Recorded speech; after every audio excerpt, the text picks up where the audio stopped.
All right, YouTube, ignore my chat. They're being weird, but let's do a tier list. Is that a good enough intro? Did I do it? Or should I do something more? Since the update of Survivors of the Storm, Seekers of the Void, Seekers of the Storm, we've obviously had a bit of a glow up with one Seeker, one False Sun, and one Shefaruni. So I think we'll do a tier list. I will start this. I want to explain to everybody something really important before we start this. So everyone here, I'm talking to you, Twitch chat and YouTube chat. Tier lists are kind of stupid. I want to really get that out of the way. They're incredibly subjective. Not everyone's going to agree with everything that I'm saying, which is totally fine, totally valid. That's not a problem. This is my opinion, and it's based around Eclipse 8. Not Monsoon, not Drizzle, not Rainstorm. Eclipse 8, which is the hardest difficulty in the game. So people like Rex might not be as high as you expect them to be for Monsoon players, but for Eclipse 8, this is what I'm basing off, alright? Alright, where do we start? Manda, right? Default, beginner character, the tutorial character.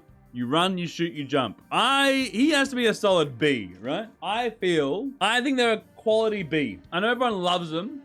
They're everyone's favorite, but they don't have great AoE. They have great proc. They have a good mobility, but they are very item hungry. Are we in agreement with B tier? So I think B. And if it was boring, they are very basic. B for basic, brother. Like, what's wrong with B, right? B's good. I'm happy with B.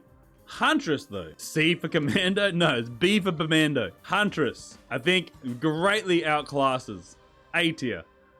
If you're using Ballista, and if you have triple blink. Single blink is okay, but you don't really need it for any situation. A lot of people will tell me that you need single blink for verticality. The question I always respond to that with is, what do you do for someone like Bandit for verticality, Captain for verticality, NG for verticality? You just don't normally have verticality. You don't need the vertical element, but what you do need is to be able to dodge on a dime whenever you want to. Triple blink, Blizzard Huntress, A tier. Very, very strong. The only downside is they are a bit squishy. They're a little bit squishy.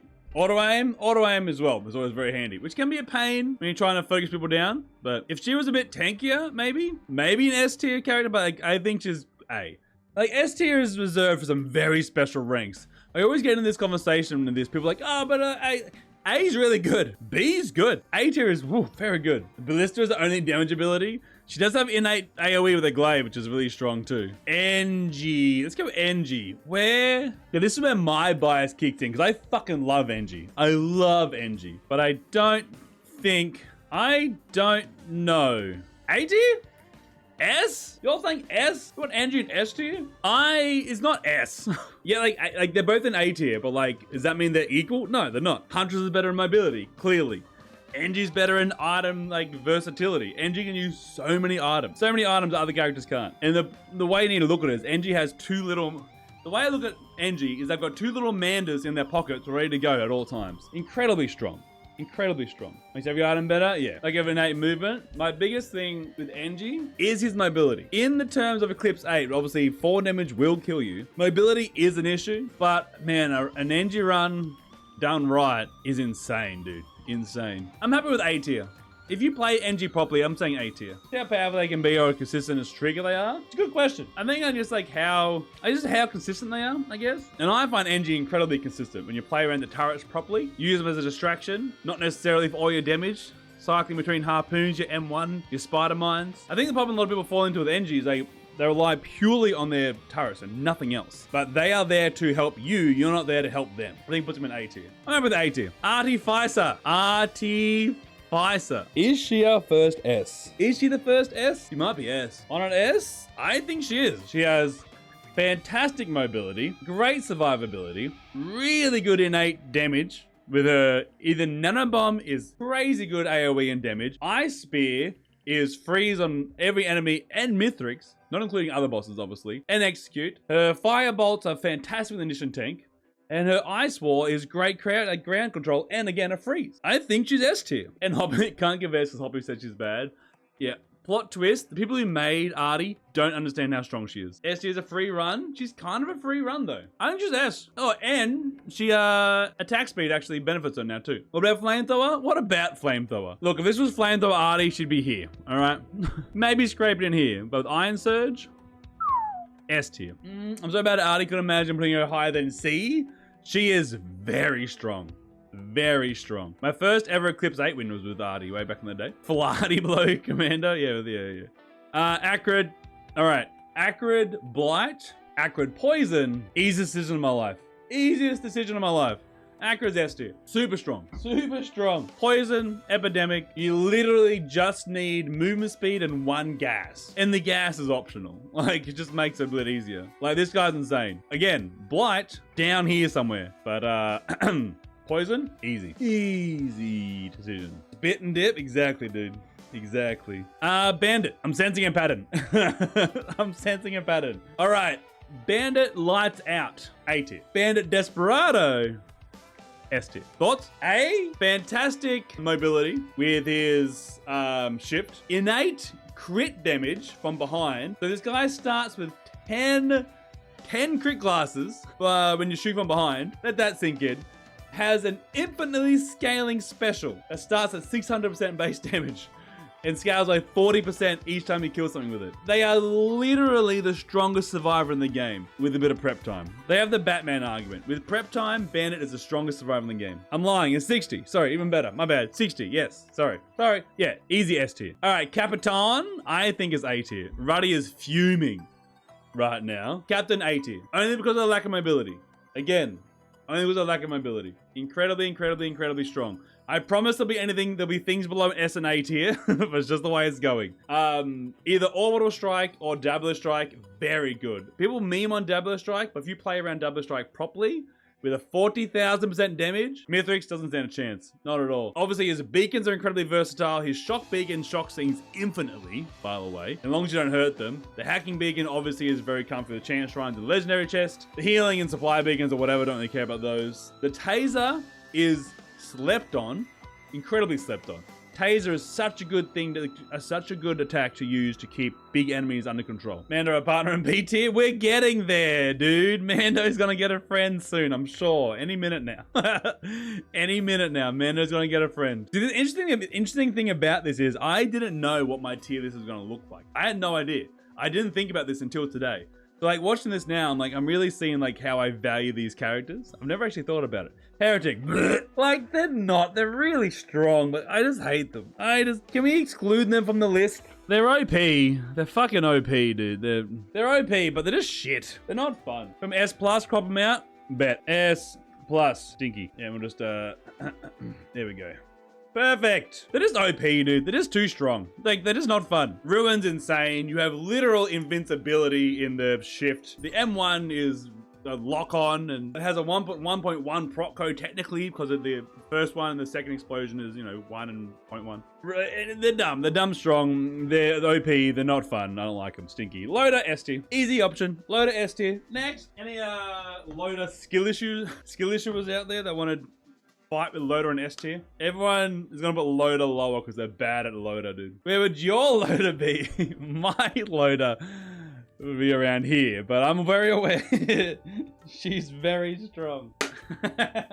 She's OP, dude. She's insane. Easy S tier. Mercenary. This one might upset some people, actually, because people love Mercenary. Has innate AoE, good mobility, good damage, higher base armor. The iframes are cool to play around. I don't like the iframe abilities. I like slicing winds better. They have great mobility. I feel like they're a little bit item dependent though. They're a bit item hungry. Come later in the stages. I don't know. I feel like they're somewhere in between B and A is a thing. They're very similar to Mana in the fact that they're very item hungry, but they have a lot more offered to them. They have AoE built into slicing winds, insane mobility to start with, a double jump, but they are just a little bit item hungry. Just if there's a section between here, that would be here, but not quite B. But I think is anyone gonna be in C tier or D tier? Yeah, I don't know. Is this tier list redundant? A B plus? No, I think it's supposed to be.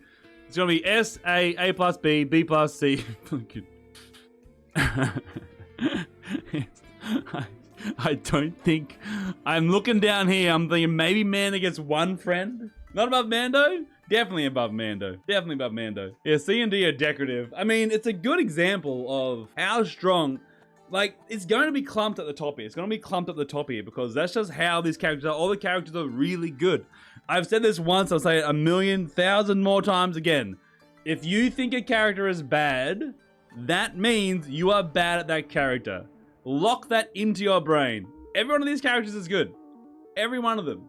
If you think they're bad, you're bad at them. I'm sorry if you need. I'm sorry you need to hear this like this, but it's true. Multi, A tier, easy. They're a little bit janky with their acceleration, which can be annoying, acceleration and big hitbox, but they have insane versatility with either retool, power mode, double narrow gun, double rebar, double saws are really good till E8. I'm out with A tier. They have decent AoE with their canisters. Railgun is the worst character in the game because they always lose at her. Yep, sure. I mean, you joke about that. People say that though. People say that all the time. People always say that. Like, I'm bad at someone, they must be bad. Railgun S tier.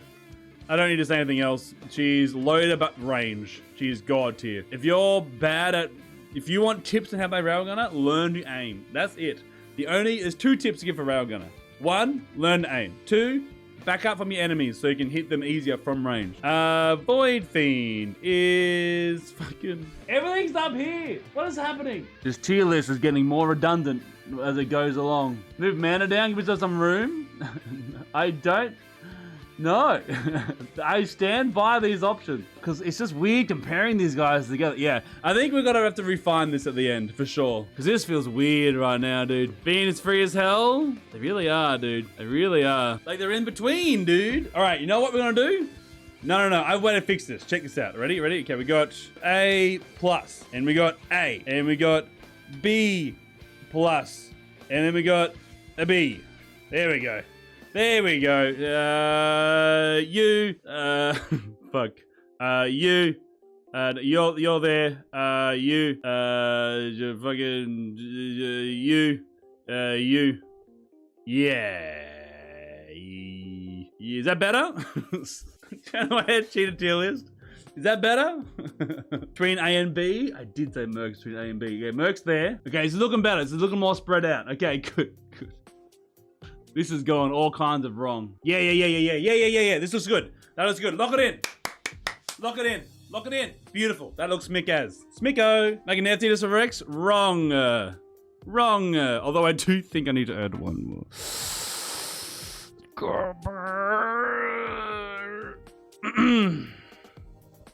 C+. Rex. Rex. C+. Not in the same regard as B. Not that far below Manda though. They've got a big hitbox. They're weird to sprint with at times. They suffer a lot with damage early on. They are very good when you get to know them properly, but they are rough. They are the character in E8. Now this is the big one that people are gonna like freak out about when it comes to like Monsoon Rex, OP. Super strong. Eclipse 8 Rex, bad. I mean, they're not bad, they're fine, but they're harder. Because your self-damage abilities give you curse. So you take a bunch of permanent damage using your good abilities. So you're forced to use the shittier abilities. Not the shittier, but the non-damage abilities. The non-self-damaging abilities. I'm having a stroke. They're very similar to Mana in like their item hungriness, but they're just a little bit more awkward to play around. Their mobility is tied to you looking like away from the enemies. Like away from where you need to be, where you're aiming for. T+. Still can't play them. They're tough to learn, dude. Which self-damage didn't do that? Yeah, I like that it does. It does add a gimmick to it that I do enjoy. But yeah, it's an extra like challenge to it. But yeah, it is a bit, it feels bad at times, you know what I mean? But I don't mind it though. All right, now the big ones. False Sun. Where are you going? I think A tier. The growth mechanic is sick. It's fun to have like the damage, like the armor or the health regen or the movement speed, the attack speed. Very dependent on the items you get though. There's a lot of, I don't know, man. Like I feel again, I'm not adding another level to this fucking list. I feel they're between A and S. Late game, they're so OP though, man. Like, I'm gonna leave him an A because it is determined on you getting the items to make him good, or to make you get advantage of the growth mechanic. But man, if you get like 4 or 5 stakes or a couple of infusion, those stakes, man, he takes off real fast. I think it's a very tentative A. But if you think S, I also think you're right. Just know that. I think A+++, just know. I also think that S is right. I think A tier is fine. Seeker, on the other hand, I think Seeker has genuinely made their way to S tier. Am I crazy for saying that? I think they've made it to S tier with the right loadout. Soul Spiral, Reprieve, and Meditate. Like Confused got a no item E8 run first try on Seeker because of that run. She's insane. In Risk of Resources the other day, we had some 16-minute Seeker runs. That's finishing the, like E8 stages 1, 2, 3, 4, 5, and the moon in 16 minutes. In Eclipse 8, she's wild strong. She has a self-revive. Metaday's crazy AoE now. She actually has to be. She is literally S tier. She's in the ranks. Is Artie too high? Is Artie too high? Is Artie too high? I keep looking at Artie. I'm like, is she too high? I think she's in the realms of False Sun. Anyway, we'll leave her there. We'll leave her there. Seeker's up here. She's not stinky. You take that back. And the final glow up, what this entire update was here to fix, essentially, as far as I'm concerned. The chef. Pre-SOTS update. Before the final update in the roadmap, he was, he was like right down, man. He was the pits of fucking hell, man. He was dog shit, dude. Dog shit. Easily the worst survivor in the game. Pre-update. Now, the glow up is insane, dude. They aren't S tier, but they are, you better believe they're A tier, dude. This guy is wild. This guy is wild, dude. Oh man. Yes, Chef with the M1, Boss Nuka. That always was the case, still is the case. The Yes Chef Ice, the AoE and damage on that is crazy. And giving this guy a freeze execute as well is very strong, dude. Truth. Either the ice with a freeze, crazy AoE. Their seer is really strong now. 1.5 times the range of flamethrower, by the way, and is agile. Very, very good with initiative tanks. The Yes Chef M1 is really good. The M1 now actually does damage as you hold it out. You can leave the cleavers out, does great damage, does more damage on the way back. The roll is really strong. That's your pillar skip. The oil bounce is really fun as well. Not as useful in damage, but great for survivability. They're just a good character, man. They're on the cusp of S for me, but I think A is their home. I think A is their home for me. I'm happy with that. Heretic doesn't count. Artie, Acrid, Loader, Railgun, Seeker, all S tier. Huntress, Bandit, Void Fiend, False Sun, Chef, A tier. Engie, Multi-Captain B tier. Merc C tier. Manda D tier. Rex E tier. And just know that even like the thing to remember, every single survivor in this tier list is really good if you play them well. If you play them to how they're meant to be played, oh, so good. So like, there's not a single character in this entire list that I boot up a game in now and think I'm worried I'm gonna lose. They're all very, very strong. Just that some are lacking in certain areas more than others, and those departments can affect your runs more than others. And that's all it is. Objectively, they're all good survivors. I think that's it. Thoughts? Did I forget anything? And just know, I'm an NG, like I would say I'm an NG main. And it hurt me to put, like, I think NG's right here myself, but realistically, they're in B tier. Poor Manda, dude.